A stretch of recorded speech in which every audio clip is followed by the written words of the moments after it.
अवधूत चिंतन श्री गुरुदेव दत्त. श्री गुरु चरित्र अध्याय 8.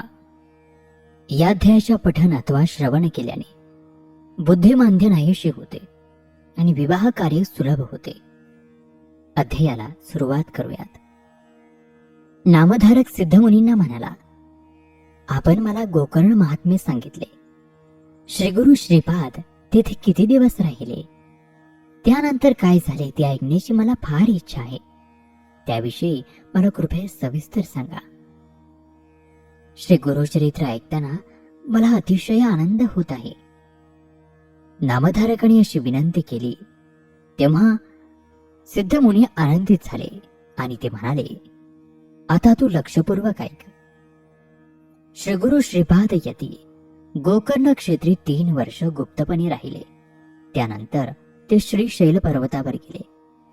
लोकांच्यावर अनुग्रह करण्यासाठी ते तेथे 4 महिने राहिले.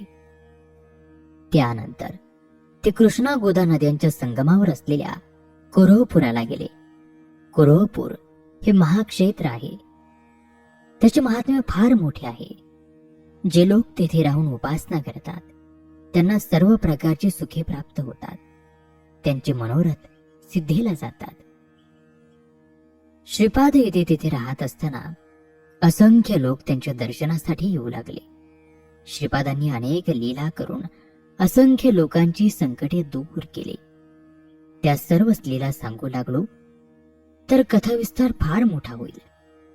पण त्यातील काही महत्वाच्या लीला मी तुला सांगतो, त्या तू एकाग्र चित्ताने ऐक.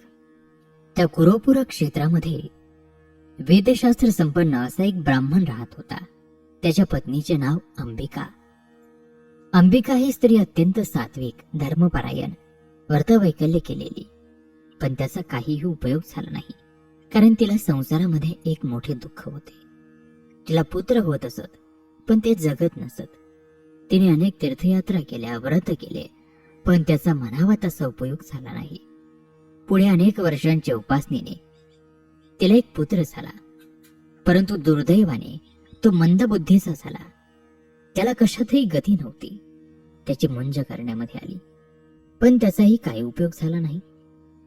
त्या ब्राह्मणाने त्या मुलाला अनेक प्रकारे शिकविण्याचा प्रयत्न केला. त्याला शिक्षाही केली, पण त्याला काहीच विद्या जमली नाही. वडिलांना मोठी चिंता वाटू लागली. त्याने अनेक नवस केले, पण त्याचाही काही फायदा झाला नाही. वडील त्याला मंदबुद्धीचा आहे म्हणून शिक्षा करू लागले. आईला मात्र फार वाईट वाटे. ती त्यांना म्हणे, अहो, तुम्ही त्याला विनाकारण मारू नका. तो आहेच मुळात मंदबुद्धीचा, त्याला तो काय करणार? आपलेचे पूर्वकर्म आहे, दुसरे काय? निदान आपला पुत्र जिवंत तरी आहे ना, यातच समाधान माना. काही दिवसांनी तो ब्राह्मण मरण पावला. त्या कुटुंबावर दुःखाची कुऱ्हाड कोसळली. पोट भरण्याची भ्रांती निर्माण झाली. भीक मागून जगण्याची वेळ आली. मुलगा मोठा झाला, लग्नाचे वय झाले, पण त्याला मुलगी कोण देणार? लोक त्याची निंदा करीत आणि त्याला म्हणू लागले, अरे, तुझा पिता मोठा विद्वान, वेदज्ञानी, आणि त्याच्या पोटी तू असं जन्माला आलेला मंदबुद्धी पुत्र. तुझा जन्म फुकट गेला बघ. भीक मागताना तुला लाज कशी वाटत नाही? त्यापेक्षा गंगेमध्ये जीव का देत नाहीस? ही जननिंदा ऐकून त्या माता पुत्रांना अतिशय दुःख होई. तो मुलगा आईला म्हणे, आई, मला ही जननिंदा सहन होत नाही ग. त्यापेक्षा जीव दिलेला बरा. त्याच्या आईलाही जीवन नकोसे झाले होते. मग ते आपल्या मुलाला बरोबर घेऊन खरोखरच जीव देण्यासाठी गंगेच्या काठावर गेली. त्या दोघांनी गंगेच्या पाण्यामध्ये प्रवेश केला. त्यावेळी श्रीपाद येती तेथे स्नान करीत होते. त्यांना पाहून त्या दोघांनी पाण्यामधूनच त्यांना वंदन केले. त्या मुलाची आई म्हणाली, या गंगेला प्राणत्याग करावा अशी आमची इच्छा आहे. आत्महत्या करणे महापाप असल्याने आम्हाला सद्गती मिळावी असा आपण आम्हाला आशीर्वाद द्यावा. तुम्ही आत्महत्या का करीत आहात असे श्रीपादांनी त्यांना विचारले असता त्यांनी सर्व हकीकत सांगितली आणि शेवटी म्हणाले, यतीवरा, आता पुढच्या जन्मी तरी तुमच्यासारखा त्रैलोक्य पूजनीय पुत्र मला प्राप्त व्हावा. तेव्हा श्रीपाद यतींनी तिला शिवाची आराधना करण्याचा उपदेश केला आणि ते म्हणाले, पूर्वी एकदा एका गवळणीने शिवव्रताचे आचरण केले. त्यामुळे त्यांच्या कुळामध्ये श्रीकृष्णाचा अवतार झाला. आणि असे सांगून त्यांनी तिला शनी प्रदोष व्रताचे पूजन करायला सांगितले.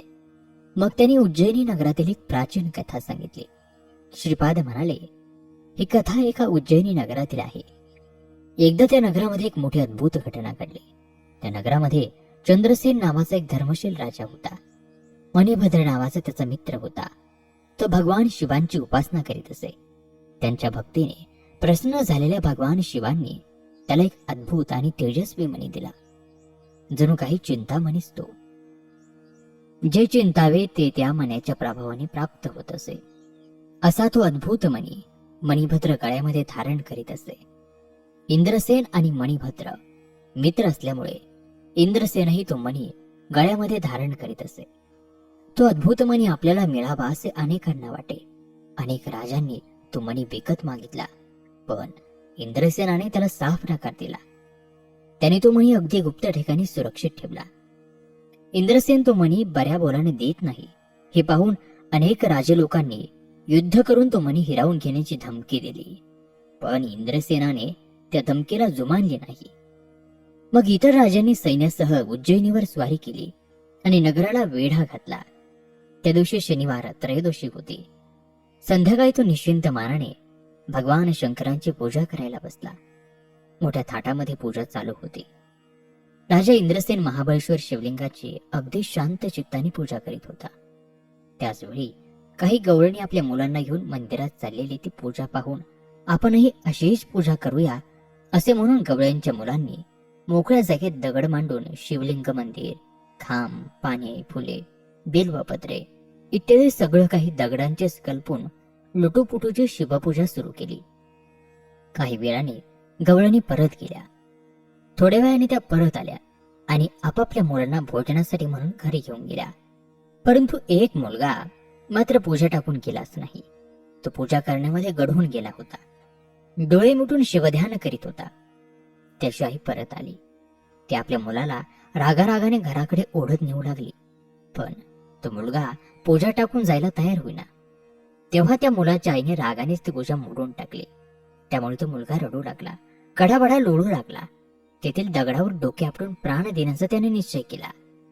अत्यंत शोकाकुल होऊन बेशुद्ध पडला. त्या मुलाची भोळी भाबडी भक्ती पाहून प्रसन्न झालेले भगवान शिव तेथे प्रकट झाले. त्यांनी रत्नखचित शिवलिंग निर्माण केले. मग त्या मुलाला प्रेमाने जागे करून वर मागायला सांगितले. मुलाने डोळे उघडून पाहिले तो प्रत्यक्ष भगवान शंकर स्मित हास्य करीत उभे होते. भोवती भव्य रत्नखचित शिवमंदिर सूर्य तेजाप्रमाणे चमकत होते. ते सर्व पाहून आश्चर्यचकित झालेला तो मुलगा शिवचरणांवर मस्तक ठेवून हात जोडून म्हणाला, भगवंता, माझ्या आईवर रागावू नका. तिने आपली प्रदोष पूजा मोडून टाकली. तिला क्षमा करा. त्या मुलाने अशी प्रार्थना केली आणि भगवान शंकर अधिकच प्रसन्न झाले आणि म्हणाले, बाळा, तू चिंता करू नकोस. मी तुझ्या आईवर मुळीच रागावणार नाही. तिच्या पोटी भगवान विष्णू अवतार घेतील आणि तुझ्या आईला त्यांचे लालन पालन करण्याचे भाग्य प्राप्त होईल. तुमच्या वंशाची भरभराट होईल. तुझ्या मनामध्ये जे जी इच्छा असेल ती पूर्ण होईल. असे सांगून भगवान शंकर त्या लिंगामध्ये गुप्त झाले. मात्र ते रत्नखचित मंदिर जसेच्या तसे राहिले. त्या मंदिराचा कोटी सूर्यासम दिव्य प्रकाश नगराबाहेर पसरला होता. ज्या राजांनी नगराला वेढा घातला होता ते तो दिव्य प्रकाश पाहून आश्चर्यचकित झाले. त्यांच्या मनातील राग, द्वेष भावना नाहीशा झाल्या आणि ते शिवदर्शनासाठी नगरामध्ये आले. इंद्रसेन राजा मोठा पुण्यवंत आहे. त्याला विरोध करणे योग्य नाही हे त्यांना कळाले आणि मग ते इंद्रसेनाला भेटावायला गेले. इंद्रसेनाने त्या सर्वांचे मोठ्या प्रेमाने स्वागत केले. मग राजा इंद्रसेन सर्वांना बरोबर घेऊन ते रत्नखचित शिवलिंग पाहण्यासाठी गेला. त्यावेळी त्या गवळ्याचे घरही रत्नखचित झाले होते. ते पाहून सर्वांना आश्चर्य वाटले, आनंद झाला. राजाने त्या गवळ्याच्या मुलाची चौकशी केली. तेव्हा त्याने सगळी हकीकत सांगितली. ती कथा ऐकून आनंदित झालेल्या सर्वांनी त्या मुलाला अनेक भेटवस्तू दिल्या. मग सर्व राजे स्वस्थळी निघून गेले. प्रदोषकाळी केलेल्या शिवपूजनाचे हे फळ आहे हे राजाला समजले. त्याला अतिशय आनंद झाला. तो मुलगा आपल्या घरी गेला आणि आईला म्हणाला, आई, तुझ्या पोटी नारायणाचा अवतार होणार आहे असे मला भगवान शंकरांनी सांगितले. प्रदोषकाळी तू शिवपूजा पाहिलीस, त्यामुळे तुला शंकरांनी क्षमा करून हा वर दिला. हे कथा सांगून श्रीपाद त्या ब्राह्मण स्त्रीला म्हणाले, तो सुद्धा प्रदोष पूजा कर, तुला माझ्यासारखाच पुत्र होईल. तो कसलीही चिंता करू नकोस आणि मनामध्ये संशयही बाळगू नकोस. असे बोलून श्रीपादांनी त्या स्त्रीला अनेक आशीर्वाद दिले. मग त्यांनी त्या स्त्रीचा मतिमंद मुलाला जवळ बोलावले आणि त्याच्या मस्तकावर आपला वरदहस्त ठेवला. त्याच क्षणी त्याच्या ठिकाणी अनेक ज्ञान प्रकट झाले. तो मुलगा आता अत्यंत तेजस्वी दिसू लागला. त्या स्त्रीला अतिशय आनंद झाला.